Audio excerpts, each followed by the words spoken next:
Hello cuties, क्या हाल है? कल एग्ज़ाम है, कैसी चल रही है तैयारी? यार मैं चाह रहा था कि हम लोग लास्ट टाइम में लाइव आएँ और स्मार्ट बोर्ड से मैं तुम लोगों को अनसीन पैसेज के बारे में बता रहा हूँ। बट आई रियलाइज़्ड कि यार मुझे स्मार्ट बोर्ड और फैंसी स्टूडियोज़ की ज़रूरत नहीं है। जब तक मेरे साथ तुम हो, मुझे और किसी भी चीज़ की ज़रूरत नहीं। मैं इस सेल्फ़ी कैमरा से तुम्हें वो सारी इन्फॉर्मेशन दे सकता हूँ, जो तुम्हारे बोर्ड एग्ज़ाम में फुल मार्क्स स्कोर करने के लिए मोर देन सफिशिएंट है। ठीक है? तो बस ध्यान से सुनना, कोई टाइम वेस्ट नहीं होगा। 5 मिनट में तुम्हें 5 इंपॉर्टेंट टॉपिक्स मैं बता रहा हूँ अनसीन पैसेज से रिलेटेड, जो तुम्हें ध्यान रखने हैं। पहला पॉइंट, अनसीन पैसेज यार अभी के टाइम पर ना थोड़े से कॉम्प्लिकेटेड हो गए हैं। तो पहले ऐसा होता था कि लोग पैसेज पढ़ लेते थे, फिर क्वेश्चंस पढ़ते थे तो समझ में आ जाता था, या फिर कुछ लोग सिर्फ क्वेश्चन पढ़ते थे फिर बाद में पैसेज पढ़ते थे। बट अभी के टाइम पर बिकॉज अब हॉट्स क्वेश्चन आने लग गए हैं, हाई ऑर्डर थिंकिंग क्वेश्चंस आने लग गए हैं, तो उसके लिए ये ज़रूरी है कि तुम दोनों चीज़ों पर इक्वल टाइम इन्वेस्ट कर रहे हो। कैसे करना है? जो 15 मिनट का रीडिंग टाइम मिलता है उसमें 10 मिनट, शुरू के 10 मिनट तुम्हें पैसेज को एक बार सरसरी निगाहों से तुरंत देख लेना है कि भाई थीम क्या है, किस बारे में तुम लोगों को ये पैसेज दिया हुआ है। मान लो सत्याग्रह के ऊपर है, तो सत्याग्रह है, उसमें कौन कौन से एलिमेंट है, गांधी जी हैं, कितने सत्याग्रह हुए थे, एक बार देख लोगे ना तो फिर जब क्वेश्चन पढ़ोगे तो तुम्हें समझ में आएगा कि हाँ, इसका आंसर कहाँ से तुम्हें मिलेगा। दूसरा टिप, आंसर में कोशिश करो कि पैसेज के सेंटेंसेस को इंक्लूड करो। मुझे पता है तुम्हारी स्पेलिंग मिस्टेक बहुत होती है, एंड हिंदी में तो और भी होती है। वीडियो तुम्हें दिया था बट उससे तुम्हें उतना ध्यान ही कहाँ देते हो तुम। वीडियो देख लो अगर अब तक नहीं देखा है। बट हाँ, जो पैसेज है ना उसमें तुम्हें हार्ड वर्ड्स, की वर्ड्स अंडरलाइन करके रखने हैं, जिसको तुम अपने आंसर में इंक्लूड करोगे। उससे तुम्हारी स्पेलिंग मिस्टेक भी कम होगी और आंसर भी थोड़ा एक स्ट्रक्चर्ड आएगा, आंसर में भी थोड़ा एक स्ट्रक्चर आएगा और आंसर और अच्छा हो जाएगा। ठीक है? तीसरी टिप, जो असर्शन एंड रीजनिंग के क्वेश्चन होते हैं जिसमें तुम्हारे नंबर कटते हैं, कथन और कारण, उसका एक ट्रिक मैं तुम्हें दे रहा हूँ जो अपने दिमाग में रखना। ठीक है? ध्यान से। जो भी असर्शन होता है तुम समझ जाते हो कि ये सही है कि नहीं, रीज़न होता है वो भी तुम समझ जाते हो सही है कि नहीं, बट तुम ये नहीं समझ पाते हो कि असर्शन रीज़न से कनेक्टेड है कि नहीं। उसके लिए एक ट्रिक दिमाग में रखना कि असर्शन और रीज़न के बीच में क्योंकि लगाकर एक बार उस सेंटेंस को पूरा रीड करना। मान लो जैसे कि सत्याग्रह के ऊपर है। ठीक है? तो एक पैसेज था जिसमें आया असर्शन में कि गांधी जी ने अहिंसा का रास्ता चुना, और उसके रीज़न में दिखा, रीज़न में लिखा हुआ है कि क्योंकि अंग्रेज़ों के पास बहुत सारे हथियार थे। अब पैसेज में अगर ये सत्याग्रह के ऊपर होगा, आज़ादी के आंदोलन पे होगा, तो दोनों चीज़ें लिखी होंगी कि हाँ, अंग्रेज़ों के पास बहुत सारे हथियार थे जिससे वो लोगों को कत्लेआम मचाते थे, और गांधी जी ने अहिंसा का रास्ता चुना। अब तुम कंफ्यूज हो गए यहाँ पर कि असर्शन और रीज़न दोनों सही है, बट करेक्ट एक्सप्लेनेशन है कि नहीं, एक दूसरे से जुड़ा हुआ है कि नहीं। तो उसके लिए एक एक ट्रिक है कि बीच में क्योंकि लगा कर देखो। असर्शन है कि गांधी जी ने अहिंसा का रास्ता चुना, फिर इसके बाद में क्योंकि लगाओ। गांधी जी ने अहिंसा का रास्ता चुना क्योंकि अंग्रेज़ों के पास हथियार बहुत थे। अब देखो, अब तुम्हें समझ में आएगा कि असर्शन भले ही सही है, रीज़न भले ही सही है, बट वो एक दूसरे से कनेक्टेड नहीं है। क्योंकि लगाने पर अगर अगर तुम्हारा सेंटेंस कंप्लीट हो जा रहा है, इसका मतलब असर्शन और रीज़न एक दूसरे से कनेक्टेड है, और अगर नहीं हो रहा है तो इसका मतलब कि कनेक्टेड नहीं है। ये तुम सोशल साइंस में भी इस्तेमाल कर सकते हो, अपने बाकी सब्जेक्ट में भी इस्तेमाल कर सकते हो। ठीक है? ग्रेट।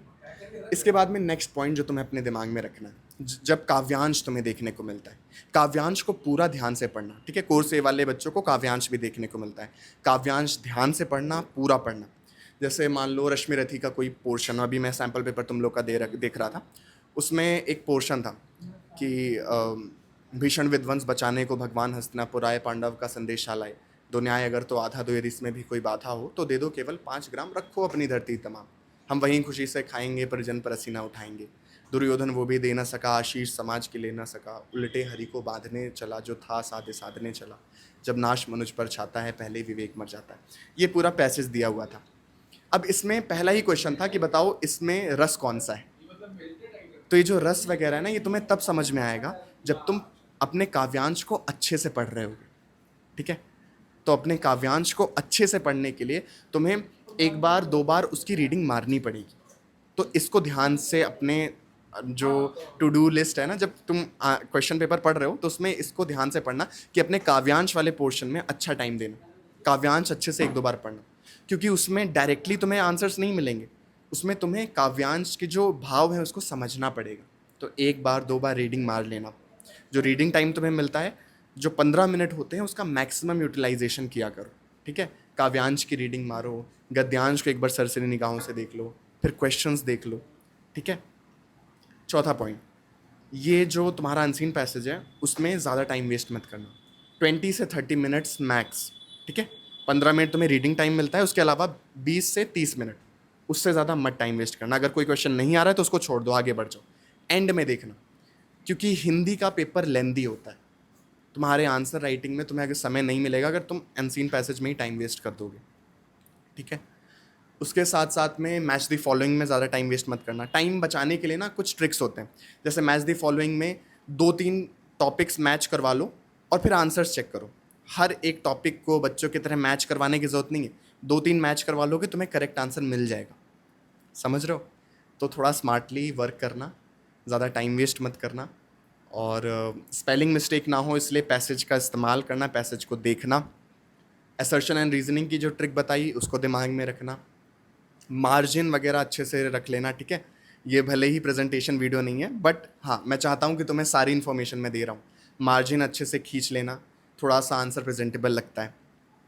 और मुझे लगता है और कोई टॉपिक बचा नहीं है तुम्हारे अनसीन पैसेज के लिए। कमेंट सेक्शन में तुम बता सकते हो कि ये तरीका कैसा लगा तुम्हें, तुम्हारे से डायरेक्ट फेस टू फेस बात करना, without editing, without any fancy चीज़, ठीक है। मुझे लगता है ये मुझे और जेन्युइन लगता है कि तुमसे सामने से मैंने कनेक्ट कर पा रहा हूँ, ठीक है। तो बस ऑल दी बेस्ट। बहुत मेहनत करी है यार हम लोगों ने, कल रात से मैं सोया नहीं हूँ, मैं सिर्फ तुम लोगों के लिए वीडियो किसी तरीके से डालने की कोशिश कर रहा हूँ कि तुम्हारा ग्रामर सेक्शन हो जाए। 1.5 घंटे में हम लोगों ने ग्रामर सेक्शन कंप्लीट कर लिया पूरा, राइटिंग सेक्शन पूरा कंप्लीट कर लिया, प्रीवियस से क्वेश्चन सारे लिटरेचर के लगा लिए, ग्रामर सेक्शन के प्रीवियस से क्वेश्चन सारे लगा लिए। अब और क्या चाहिए यार, you are more than enough, ठीक है। बहुत पढ़ लिया है तुमने, एंड आई नो कि मेरे बच्चों के अच्छे नंबर आते हैं हिंदी में, 100 में 100 तुम्हारे सीनियर्स ने भी लाए थे, तुम भी ला रहे होगे। बस स्ट्रेस मत लेना, स्ट्रेस का दिमाग शैतान का होता है, तो शांति से लंबी लंबी सांस लेना और आराम से टाइम पे पहुंच जाना सेंटर। हिंदी का एग्ज़ाम है, अच्छा जाएगा, ठीक है। कॉन्फिडेंस रखो अपने आप पर, मुझ पर कॉन्फिडेंस रखो, जो मैंने तुम्हें बताया उसी से क्वेश्चन आएंगे। और एग्ज़ाम देकर आकर बताना कैसा लगा, कैसा गया पेपर, ठीक है। मैं वेट करूँगा। सो यही अनसीन पैसेज पे यार वीडियो, मिलते हैं नेक्स्ट वीडियो में, ठीक है। और चैनल सब्सक्राइब कर लो अगर अभी तक नहीं किया है। जो नोट्स हैं, जो पीडीएफ्स हैं, वो तुम लोगों को एमएसपी एजुकेशन ऐप में मिल जाएंगे, डिस्क्रिप्शन में मैं लिंक डाल दूंगा, वहाँ पर तुमको फ्री में मिल जाएंगी सारी चीज़ें, तो वो भी तुम डाउनलोड कर सकते हो। तो thank you so much for watching, और मिलते हैं यार। मुझे भी थोड़ा सा ऐसा नर्वसनेस हो रही है कि मेरे बच्चे कैसा कर रहे होंगे। अच्छा जाएगा तो बताना, इंस्टा पर आकर कनेक्ट करना, ठीक है। डिस्क्रिप्शन में मैं दे दूंगा लिंक वगैरह। Okay, thank you so much for watching, bye bye cuties. मुझे पता है बहुत अच्छा जाएगा तुम्हारा एग्ज़ाम, डरो मत, बस all the best, bye bye.